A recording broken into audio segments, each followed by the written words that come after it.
You want to make a game in Unity, but your player is not moving or triggering a collision.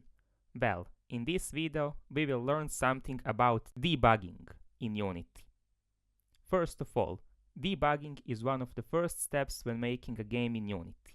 It can determine whether a function is working or a value is changing. Since Unity uses the C# programming language, the syntax used for debugging looks like this: Debug.Log message. However, debug has some different ways to write messages in console. For example, Debug.LogError is used as a variant of Debug.Log but is used for error messages. LogWarning is used for warning messages, and LogException requires a try-catch block to tell if a program has an exception. Another kind of message is called assertion message and is written like this: Debug.LogAssertion, object message, object context. Here is one of the basic examples of how debugging messages work in Unity.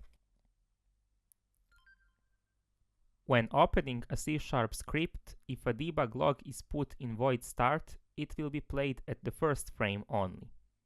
Adding the same line into void update will display the message every frame, so it's better to use it only when a value is updated or in an if statement.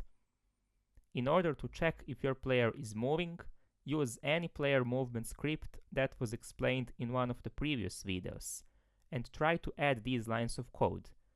Try to check if the player is moving or if any of the values is increasing. Debug can also be used for some other stuff like drawLine and drawRay, and here's how to use them. drawLine draws a line between specified start and end points. drawRay draws a line from start to start plus direction in world coordinates. drawLine has these parameters: start point, end point, color, duration, and depth test. Here's an example. Debug drawLine. Vector 3 0, new vector 3, 2 0 0, color white, 2F. The vector 3 2 0 0 is the end position, and for the color, 2F is used for the depth of the line. Meanwhile, drawRay is used differently. Pay attention that vector 3 forward is a value that defines the transform direction of the ray.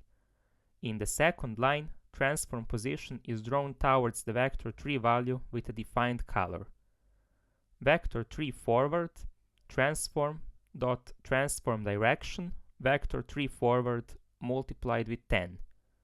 And the next line is debug drawRay, transform position forward, color red.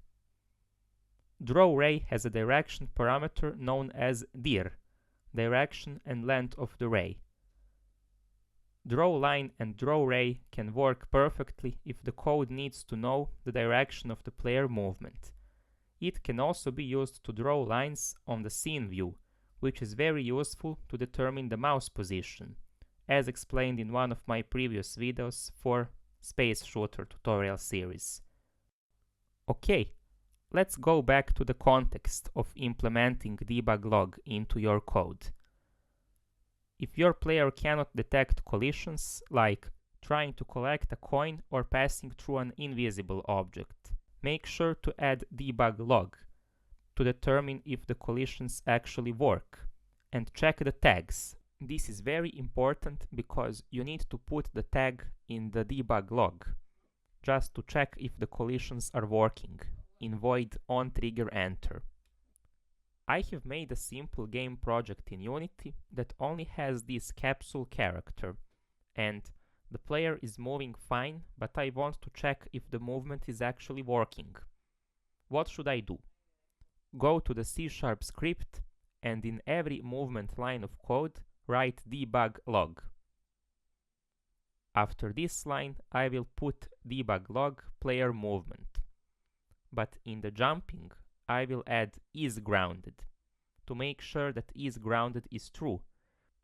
I can write the isGrounded like this, and it will return true or false. True when player is on ground, and false if player is jumping. As you can see, every time I move my player, the player movement debug line appears. This is a message, so that's why it has this kind of symbol. I can change the debug log into LogWarning or LogError, but that's just optional. And just one more tip I have for this video: clear developer console. This is used to clear all the lines of the console, and the new lines will be written every time a debug log is performed in the code. Okay, that's pretty much it for this tutorial. Feel free to use debugging when making games, because that's the best way to determine how to fix problems. I will provide more tutorials for Unity and Blender in the future. Stay tuned and have a good day.